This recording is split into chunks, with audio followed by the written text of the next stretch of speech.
Hi folks, you're with Tassus today at your Pushback channel, and thank you for joining this live stream.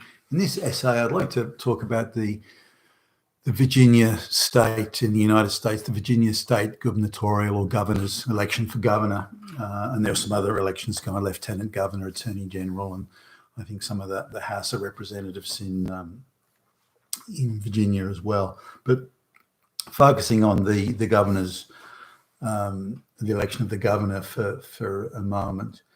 Now, I don't know how many of you were watching the tally when the Republican guy was nearly 11% in front, and then one of the larger counties, the electoral officer there said there was some technical hitch, and they wouldn't be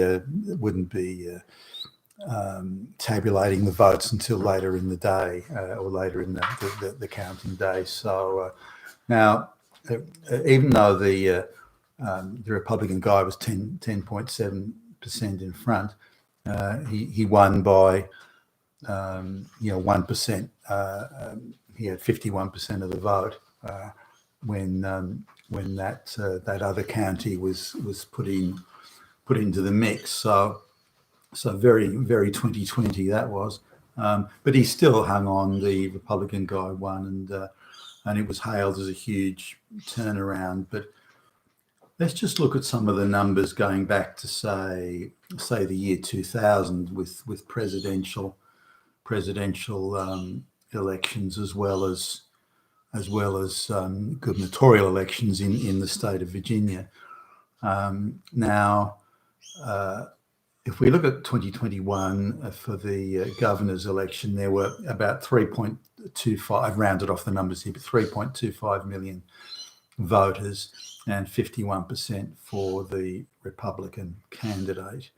Now, the 2017 election was 2.6 million voters. So there was around 600,000 more people allegedly voted in this election just gone than did in 2017. So for a state election, that's quite a big jump. You don't normally get that sort of increase in a state election over a four-year period. So typically you get say 300, maybe 350,000 maximum difference in the electoral rolls, but there was a unusually large jump this time. Now that could have been because of a bigger participation rate.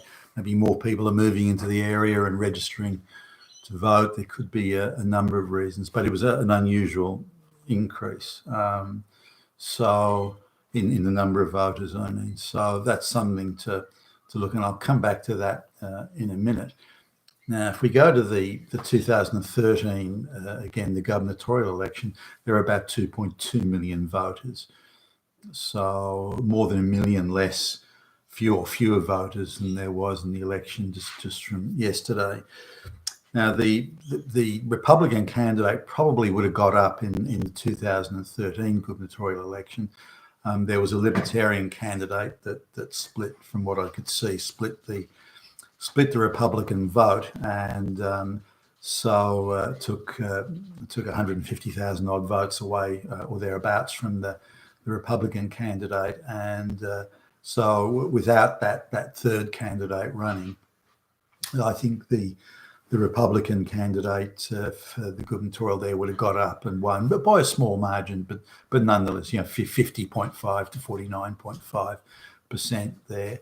So 2017 was the gubernatorial election. 2017 was an aberration. There was about 360,000 more voters there that came out, and it swung 54% to the Dems, which was out of sync to how it normally is. That typically the gubernatorial vote, certainly going back for the distance I looked, was always in the 51, 49, 52, 48. It was always in that range. So the 54% was quite a swing away from the norm. So the Democrats did unusually well there, and Ralph Northam, who was a weak candidate, got up with a 54% majority.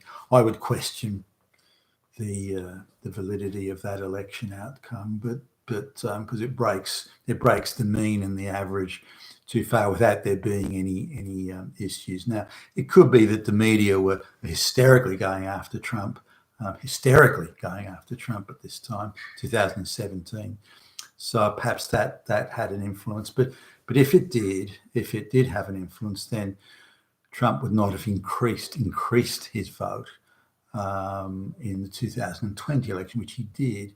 So now, just in the 2016 election, Hillary won the state, not by much, but 49%, and then there were independent candidates to I think Trump's 47.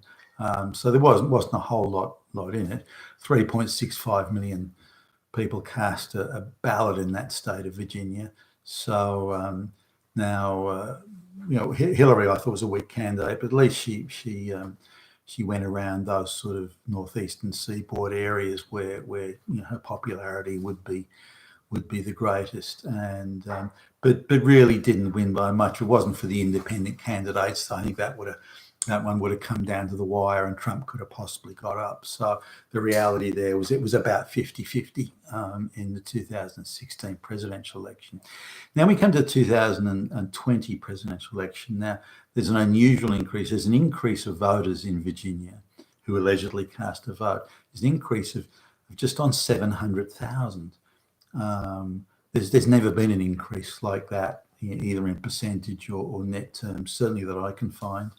To give you an idea, Barack Obama's huge win in 2008, where just about every college kid in the whole universe got out for Obama there. He only got 52.5%, and 3.65 million people came out for that. Now we're supposed to believe that for a candidate as lackluster and weak as Biden, that somehow 700,000 more people turned out to vote in that election. Now, the interesting thing between 2016 and 2020 in the presidential election, just talking the state of Virginia still, out of those 700,000 votes, something like 520,000 out of those 700,000 extra votes voted for Biden. Now, that seems astonishing. That's a huge. Now, again, deviating heavily from the mean. So generally you expect 51, 52% kind of ratio at best. And Biden got something like 78%, 79% of the votes. So this is very unusual. I don't think if you went around and had a look, you'd find any sort of numbers like that outside of the 2020 presidential election, at least. So an incredible amount of the new voters coming in allegedly went for Biden. Now, what's unusual about the 2020 election is that the losing candidate increased their vote in net terms.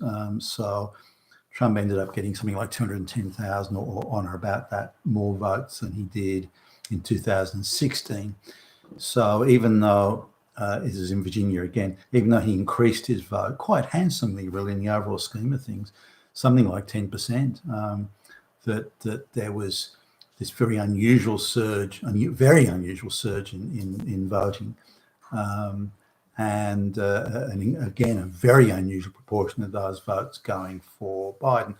Now, out of those votes, say 51% had gone for Biden, or 52%, you'd go, yeah, okay, all right, then, yeah, okay.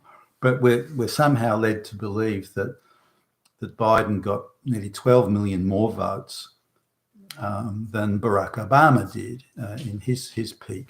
Now, Barack Obama set the record for the highest number of votes in a presidential election, and he, it was a record that was going to stand for a bit.